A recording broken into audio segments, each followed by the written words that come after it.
Hey everyone, welcome to Wildlife Inspired. I'm your host, Scott Keys. Today we're going to talk about Topaz Labs, the software, where it's heading, specifically Photo AI, and what is the future here for this software right after this. I haven't done a Topaz review or update in a while, and I thought let's put a video out there. The timing was great. I actually had a meeting with some representatives from Topaz, specifically around their Photo AI team, and got some insight into what's happening at the software company. So I thought, let's make a video. Let's talk about the future of Topaz, where it's headed, maybe a little, I don't want to say insider information, but some of the stuff I was able to glean from them firsthand, from the people developing the software. So where it's headed, where it's at now, and some of the capabilities, maybe a couple tips and tricks in here. So if you own the software, maybe you want to hang on. If you're considering purchasing it, definitely watch this. The marketplace is changing for noise reduction. So there'll be some affiliate links. I want to get this part out of the way. I always try to be upfront with everything I do. Any affiliation that I have or sponsorship that I have, I am an affiliate of Topaz Labs, considered an ambassador for their products, not on their payroll or books. So I think it's really good to know and understand when people are forthright with their affiliations with companies, you can take it with a grain of salt. Now, I will tell you this, I take a great deal of pride in my integrity and my honesty, and I do not endorse any product that I personally do not use or believe in. If somebody sends me a product, whether it's software or hardware, and I don't like it, I simply send it back and say it's not for me. I've been really lucky to have used Topaz for the last 3 years, specifically around denoise, and it's my favorite software. So I got no problems with this video because I really, really like Topaz Labs, not just the company, but also the software, because it just works really, really well. I'm going to actually open up the software in a minute and talk about that, but let's just quickly touch on the marketplace. So the marketplace right now has evolved. So for a while, Topaz was the dominant player in noise reduction software. They also had sharpening software. They also had some upsizing software, gigapixel.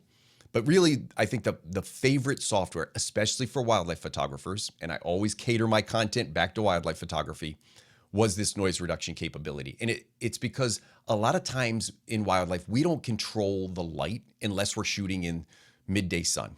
If you watch any of my videos on other topics, you know that I am kind of a light freak and I like really low soft light. So I am consistently shooting with higher ISO and slower shutter speeds. I got videos on all this stuff out there. So if you're not subscribed to the channel, it's a great time to go subscribe to the channel and look through some of those other videos. They're topical. There's playlists down there. So find what you're interested in with regards to Topaz, software, Photoshop, or even just wildlife photography in general. So the marketplace has shifted. So Topaz kind of owns the marketplace for a long time in terms of denoise and sharpening. And recently, Photoshop is starting to integrate a lot more of their AI technology. I got videos coming out on this one. I got a lot of videos coming out on the AI side of this in general. And as they're doing that, they're also incorporating some more noise reduction capabilities in their software. Now, I will tell you, as of today, I've used both.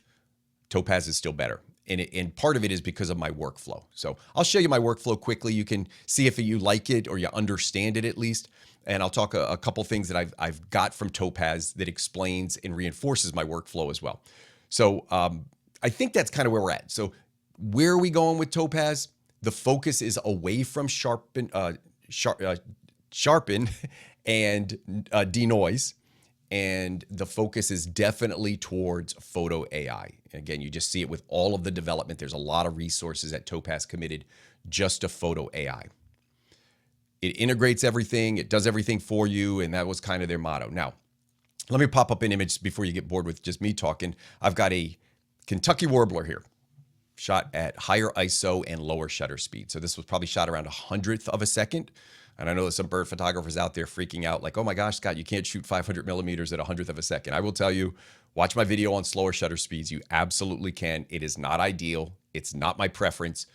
But given the choice between 100th of a second and 10,000 ISO, I'm going to go a little bit slower and try to keep the ISO reasonable. Now, this image is at 6400 ISO. So for the Z9, which is what I shoot, it's a little bit of noise. You're going to see that. I'm going to show you some of the details of this image close up. You may be looking at this saying, that's just a bird on a stick. It's not the greatest image ever. Scott, what are you doing? I will tell you, if you live in northeastern Pennsylvania and you find a Kentucky warbler, You will take any picture of it that you can. This is a Kentucky warbler, and it is a beautiful specimen. Well, one of my favorite birds. Okay, so I've gone out and I've taken this image, high ISO. What is Photo AI going to do with this, and what are some maybe tips and tricks around this? So what I'm going to do today is I'm going to pull up the software live. I might pause the video a little bit as things slow down. My recording software running with AI and in Photoshop and a lot of other backgrounds, it may slow down a little bit. Just be patient with that. I might pause the video and return a couple times. But we're going to explore Photo AI and show you where it's at today. So I'm going to go ahead and open that up. And you'll notice I'm going to open this up in the filter menu. Real quick point. I'm not a technological guy. I didn't go to school for computers or even photography. I'm self-taught over the last 10 years, but I'm a huge intellectually curious person. So I gotta have to know everything. So I ask a lot of questions at Topaz. And one of the things I asked was, I typically use this, and I'll pull it up here in the filter menu. Down at Topaz, you'll see I've got all the software there. I'm gonna pull up Photo AI. And I asked, why do I get better results when I'm using Photoshop through the filter menu rather than editing straight from the raw file? Now you can pull your raw file in. If you've got raw files and you want to pull them right into Topaz, absolutely no problem. You can do all of your basic edits and adjustments here in terms of noise reduction and sharpening. You will probably end up in Lightroom, Photoshop, or another editing program to do some other adjustments to hue and saturation and color and all that other stuff. But why do I get better results in Photoshop? And it was an interesting answer.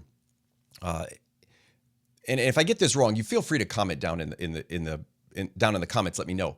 But from Topaz, they said one of the challenges with any raw file handling is that the software has to incorporate every camera's specific raw file. I guess the management of that. So it has to manage each raw file differently. So every camera is different. So they have to build all of these prototypes for all of these cameras. And Photoshop, being the largest software editing company in the world, can handle that much better. So they have all the profiles out there. They've got every camera profile you can imagine already on board. So Photoshop, in a way, does some of the work when you bring it into Photoshop first. It's managing the raw file and that camera's profile, and then you're basically editing as a TIFF. I don't want to overcomplicate this, but essentially for Topaz to do it, it's more work, and they can't handle every camera profile out there, but Photoshop can. So if you notice you're getting rougher results in the raw file editor, take a look at opening it in Photoshop, just as I did. Bring it in as a background layer, use that wonderful filter, that built-in filter. And this is what I really, really love about Photoshop and its integration into Photo AI, is that they just work seamlessly together. Also works in Lightroom. So if you're a Lightroom user, you can do the same type of process here. All right, so I've pulled this up. I told you from the time I decided to make this video to today when I'm recording it, they updated it again. You are going to notice some differences. Now, some updates you are going to have to pay to upgrade. Many of them you do not. So it never hurts to go in. If you see an update available, go ahead and click it. Generally, these minor updates, these weekly or monthly updates, are at no cost. Your screen, if you're using Photo AI, might look a little different. You may not see this under here where it says noise reduction. You may not see where it says normal V2. You may not have that option at all if you've got an older version, or it may even say beta.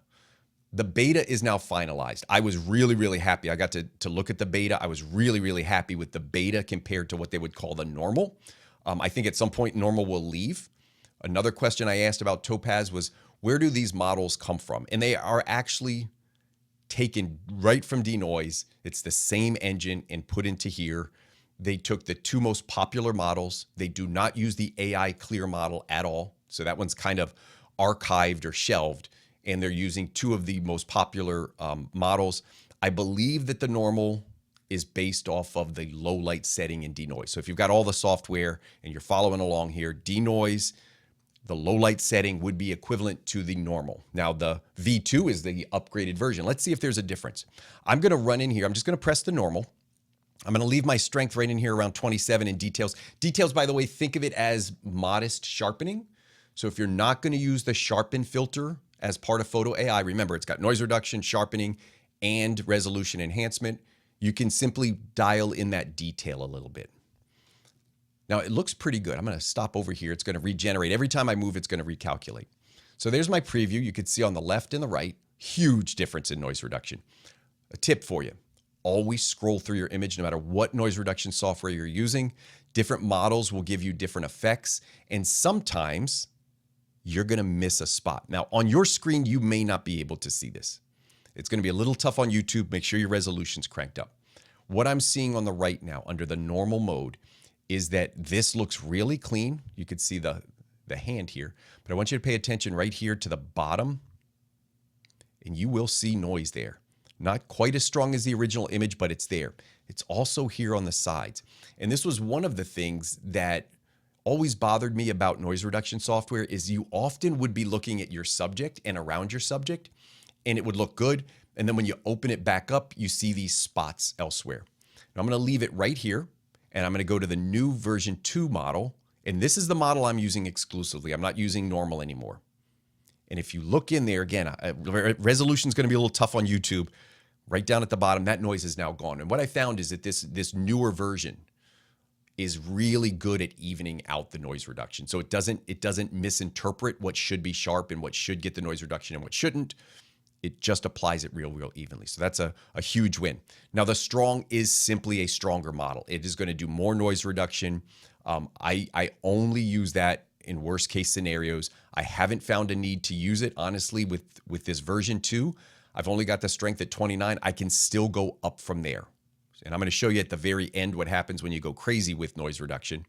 And let's just look at one of the other options real quick. I'm going to get back to the subject. Okay, now we're going to look at that sharpen model. I'm going to leave the noise reduction on because there is a lot of noise in here. And you could see under sharpen, the newest version has added some of those classic features from sharpen. So if you look at the standard, strong, lens blur, and motion blur, those are basically from their other software now incorporated. You used to get one option here, then you got 2, now you've got 4. Which one do you use? I will tell you standard is probably okay. You can even use strong. The slider on strong is really good. And if you keep strong, I'm going to demonstrate this in a minute. If you keep strong on the low end, you're good. Motion blur. Motion blur is tricky. Don't use motion blur to sharpen. Only use it for recovery.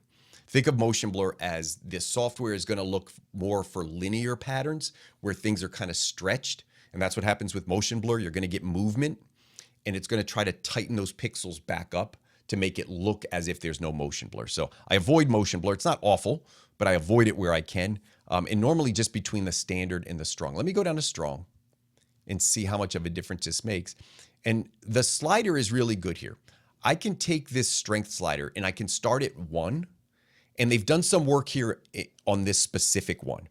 They've dealt a little bit more with this specific slider on strong. And they've taken it away. So now at 1, you get just a teeny bit of sharpening. So I'm only using the strongest or the strong setting in sharpen right now. And I'm starting at 1, looking at what it offers. Always start at 1. That's my workflow.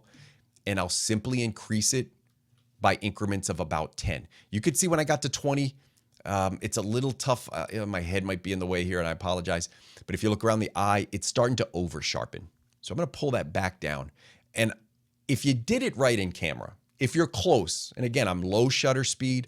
This isn't a tight portrait. I've got this zoomed in all the way. I'm not looking for feather details. That's not the point of this image.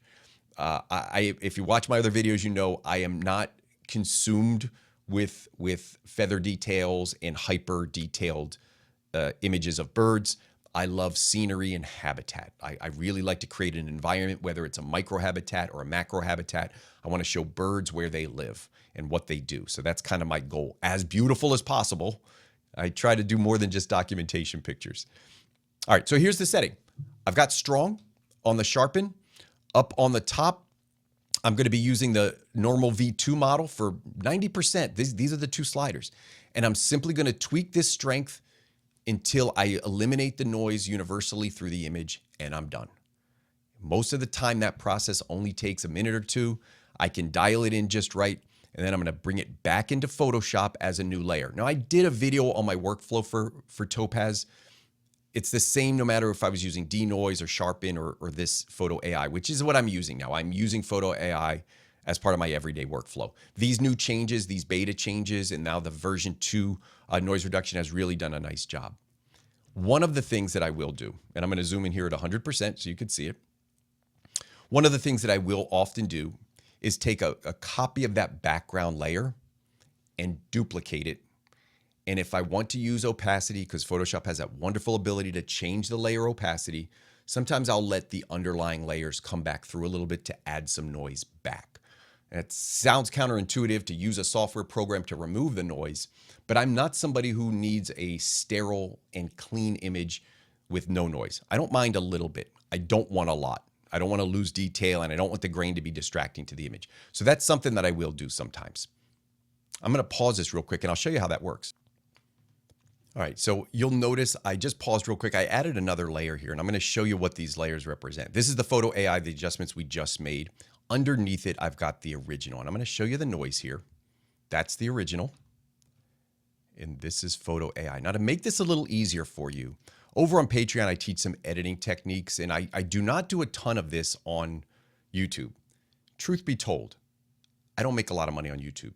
So I do have to get a payback and investment on my time. So I do most of my teaching, whether it's in the field or behind the scenes, how to do bird photography, and also editing. I do that over on my Patreon. There'll be a link down in the description. Feel free to click on that and explore it.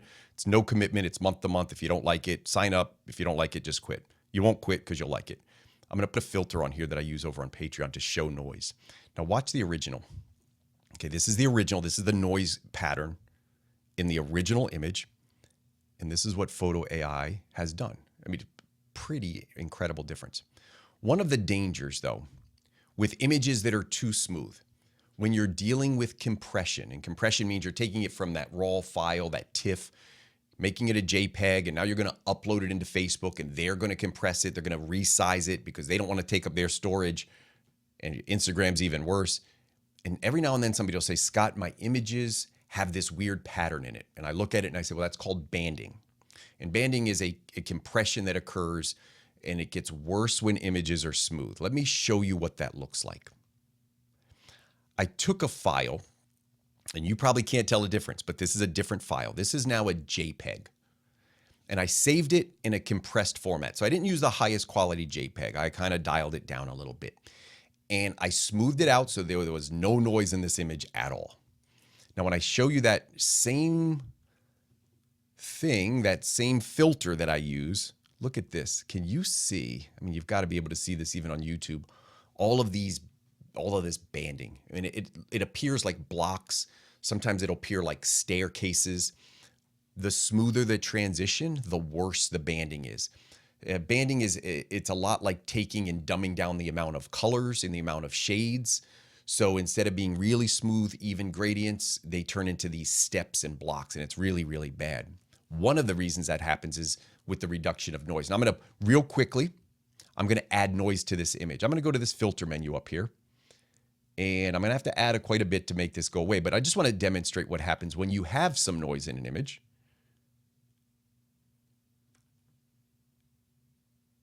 And let me, oops, hold on.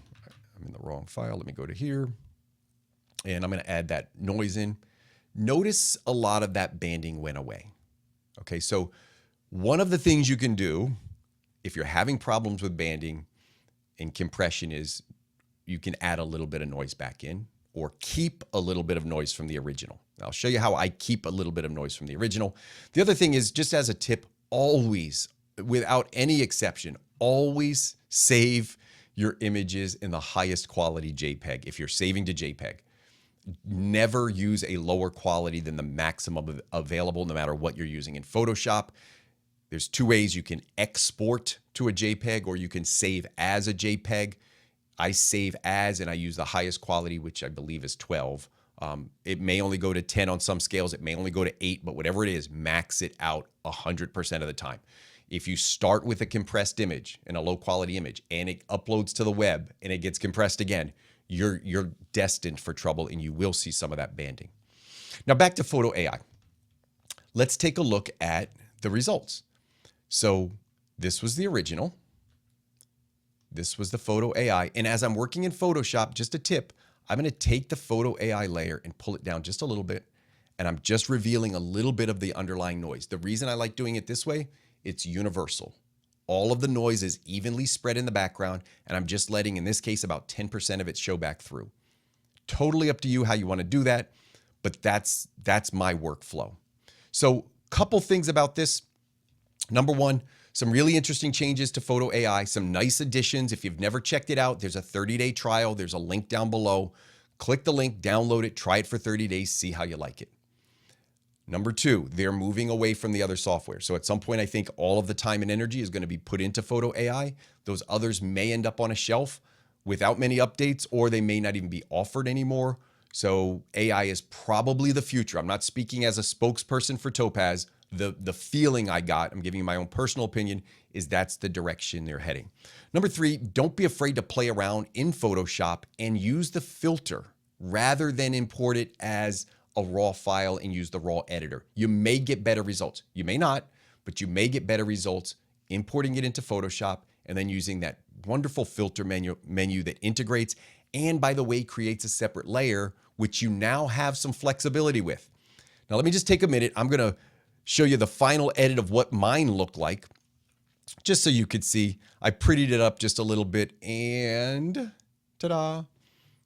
Here's my final edit. Now, this one didn't come out too bad, considering I was dealing with a high noise image at a very low shutter speed. I had a nice cooperative subject. He was bouncing around quite a bit.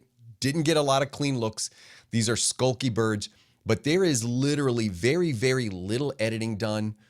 I don't think I did much in the way of digital manipulation. There used to be a branch down here in the corner. I removed that digitally. Some of the new tools in Photoshop are wonderful. I've got videos on that as well. So check out all of the playlists that I have. If you're not subscribed to the channel, it's a great time to go down there, hit the subscribe button, little bell for notifications. That lets you know when I have a new video coming out. And hopefully you like this one, a little different, but I like to get these Topaz updates out there about every 6 months or so. Wanted to put this out because there have been a lot of changes with Photo AI. And in here, I wanted to include a few little tips and tricks around how to manipulate or how to best use Photo AI in your workflow. It certainly works for me, but play around with it and maybe it'll work for you as well. Thanks for your support on the channel. I greatly appreciate it. And as always, I hope we can continue to find inspiration in wildlife together.